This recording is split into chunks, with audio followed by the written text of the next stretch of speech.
figured I'd head to the scrapyard today. I never unloaded all these heavy, dirty chains.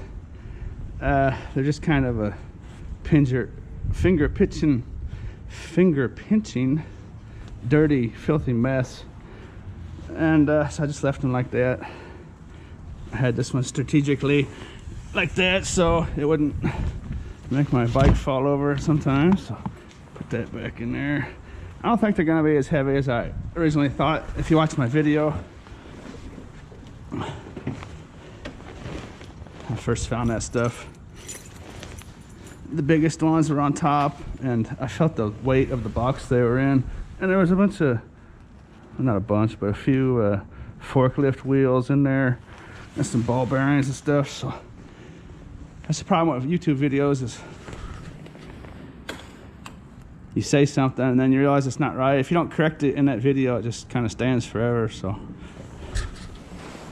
might be dealing with 100 pounds though, maybe. You can go find out. And then I'm gonna take in some wire and some other stuff.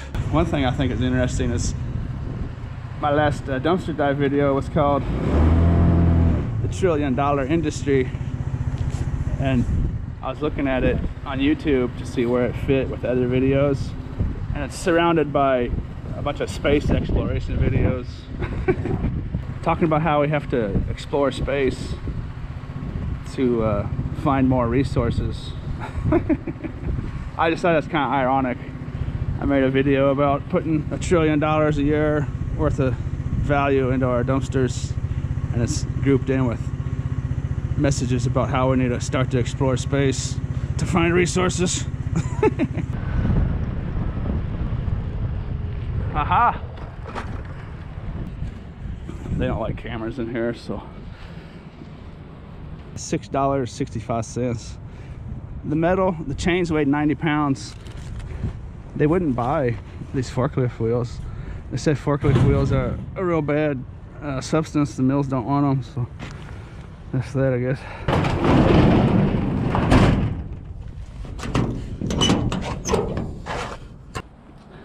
It's another load.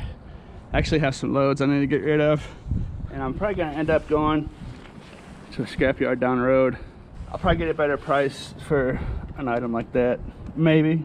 I don't have to see exactly what they're gonna do with that yard, but I have a bunch of Cat 5 communications wire that I think I can get a much better price for at that other yard. So there might be a few things I take down to the other yard at the end of the video.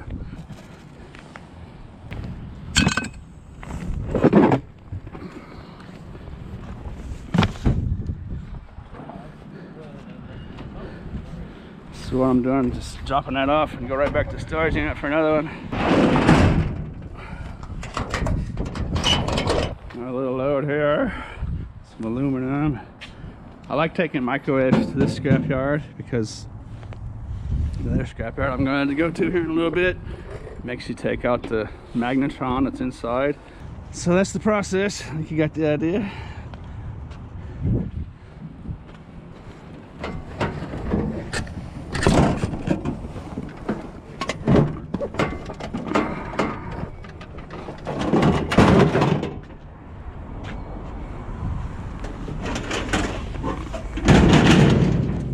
Throw all the tin in there.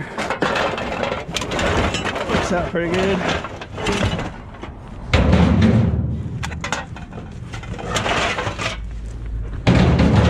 Alright, so they came and took my tin that was in that yellow bin, and they're gonna give me 7 cents a pound aluminum breakage for that. I got some more of those. I'm gonna take those to the other yard because I can get, well, I don't know, I might not be able to do any better on those. But anyways, I got some aluminum here, some stainless steel mixed in there, and some more aluminum, a little bit of number 2 wire down there. So he just dumped my tin in that big trailer there. He's gonna come back and get this pallet. I'm gonna head down to the other yard now.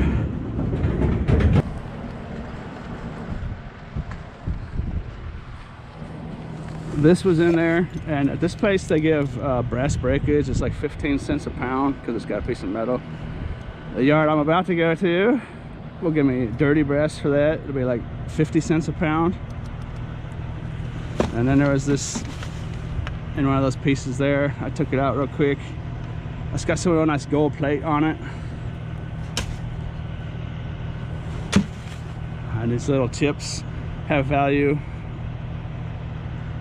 A lot of people are into that sort of stuff, and there's different ways you can sell stuff like that. I'll link up boardsort.com down in the description. That's a place where you can just send all this stuff to without doing anything to it. You can also sell that kind of stuff on eBay. I like sending it to BoardSort because I know I'm dealing with a professional that'll do everything properly. Because you'll see videos on YouTube where people will put a bunch of acid and stuff and mess with acid and stuff that can kill people, and so I just kind of like to veer away from doing that as best I can.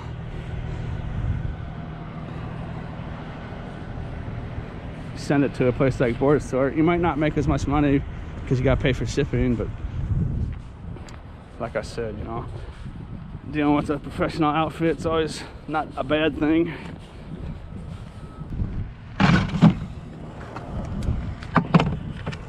So I had $18.13 from those two loads combined.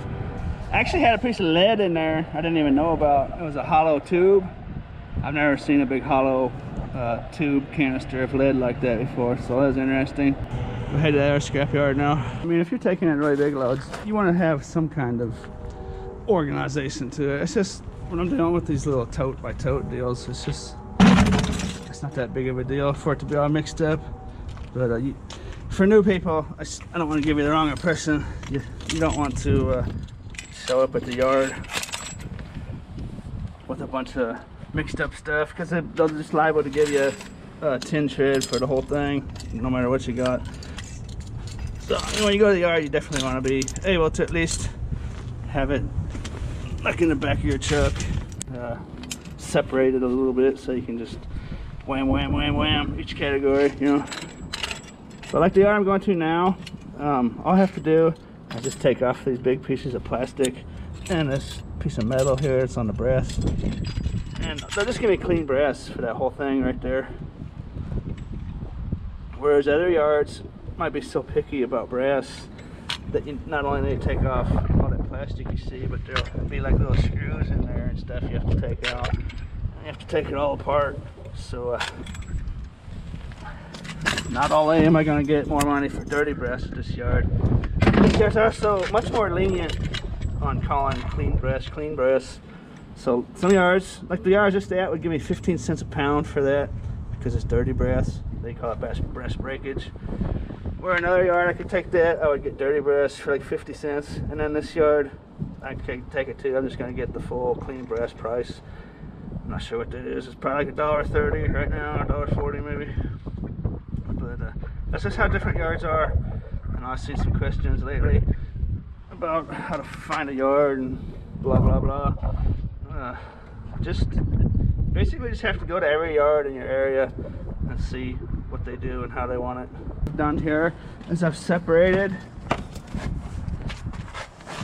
all this number 2 copper wire, insulated copper wire, and taking all the plugs off. I saw a comment the other day, a guy saying that he goes to a yard where he lives, he gets 75 cents a pound for this stuff, and you can leave those plugs on there. You don't even have to take the time to cut them off. I think he said the only plugs you have to cut off are like the big ones that have the little transformers in there and the big bulky stuff. But I think where I live, actually, my prices are on the low side of normal. This piece, that's gonna be number 1. This is a piece of fiber optics. It's totally worthless. There's no metal in it whatsoever. That was just in that pile. And this here is aluminum conduit. Lots of times it'll have number 1 wire in there, so that'll be right at about $1 a pound or so. For me, where I live, it's probably a lot higher in other places. It's also got number 1 in there, so I have a little batch of number 1. I'm gonna get that out here in a minute. This is all the Cat 5 wire. It's like communications. I think also like Cat 6 and stuff they'll also do. I think it's just basically a communications wire category. If you want to, there's some little gold-plated pins on there. One thing I like about this place I'm going to, I don't have to cut the plugs off. Those little pins can be sold separately to place like board sort for more money, but they hardly weigh anything. It's time consuming, and I do it sometimes. I have a pile of them, but right now I just don't feel like doing it, you know. So that's all gonna be one nice little category. Another category, brassy category. I'm gonna have about a pound of aluminum maybe, and maybe a pound or two of this number 1 wire. Alright, I took that out. One thing you gotta watch out for is sometimes that will actually be a tin metal. That one's tin. I had to check it with the magnet. You can see a slightly different color to it, but definitely want to check it with the magnet. This one's gonna be a nice piece of, that's about a pound. That'll do. And a good rule of thumb for number 1 insulated wire, if you want to know what it is if it's about the size of a number 2 pencil lead. See, it's just a solid piece of copper. So if it's about the size of a number 2 pencil lead, it should qualify for number 1 insulated. Generally, number 1 insulated wire will be solid stuff, but if you have wire, it's basically a content deal. I took the end. These ends are actually copper, so I technically don't have to chop them off.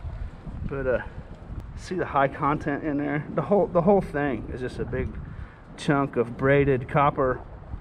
So copper wire can be braided and still go for number 1, but it's got to be something like that, you know. Everything you see there is just a big mass of braided wire. For me, the way I do it, it's basically impossible for me to not have scraps mixed up with each other the way I do it, because I just have the 1 container. I could strap a second one on if I wanted. Maybe have a box down there or something, but unless I have this all 1 category, my stuff's going to be mixed up anyways. So what I've done here is I just have all my number 2 down there, and I'm going to put this brass down here like this. So it's going to be mixed up, but it's not really mixed up. It just kind of looks mixed up. When I get to the scrapyard, I'll just grab some of their buckets and just grab this, put it in a bucket, grab the brass, put it in a bucket, grab that and put it in a bucket. Then I don't know, that's probably not going to weigh, but we'll see what they're going to do with that. I got some garbage out of the deal.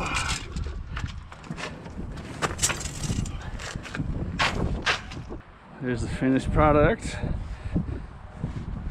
The longer I've done this, the less I like processing stuff. So wherever I can skip a step or save some time, I like to do that. It should be a nice little chunk of change. And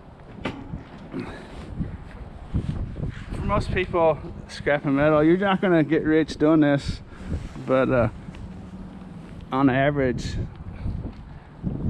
I would imagine you could do pretty good. I mean, it depends on what kind of effort you put into it, but for anyone that just does it on the side, you know, you can keep the lights on for sure. You know, you might keep a roof over your head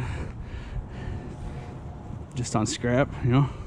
For those of you that didn't watch my $1 trillion video, I'll put the link down in their description. I may have spoken wrong earlier. It's not about just scrap.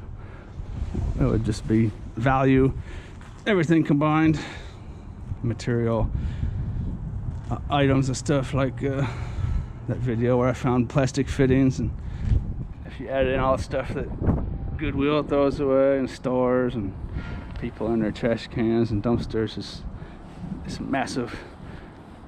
Literally the word massive. It's an interesting video if you want to check it out.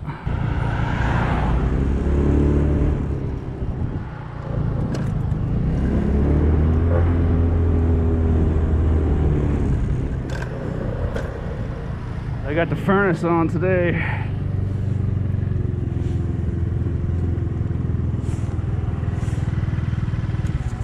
So I brought in a outdoor fire heater. I'll drive by it at the end of after I'm done here. Here's what that load came up to. It's $58.75. It's starting to rain now, so I gotta get out of here.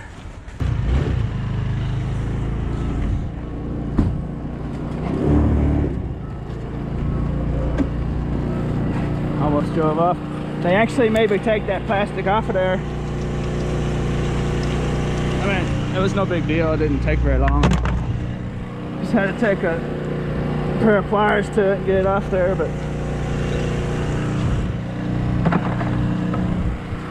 some scrapyards can be real picky. Like there was still some plastic up inside the faucet and some metal screws in there they didn't care about. Just talk to your scrapyard, see exactly what they want to do.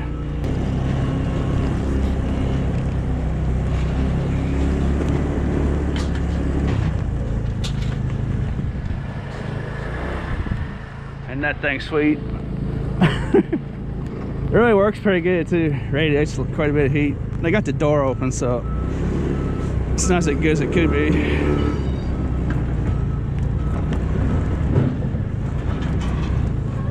Stay out of their way.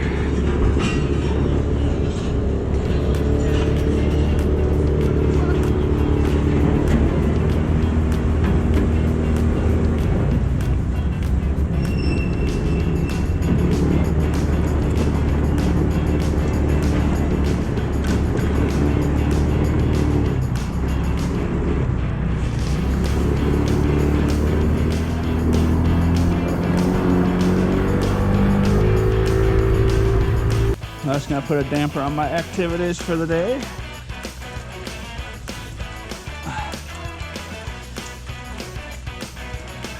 Anyways, I hope you enjoyed this video. Hope you enjoyed scrapping with me. And as always, thanks for watching.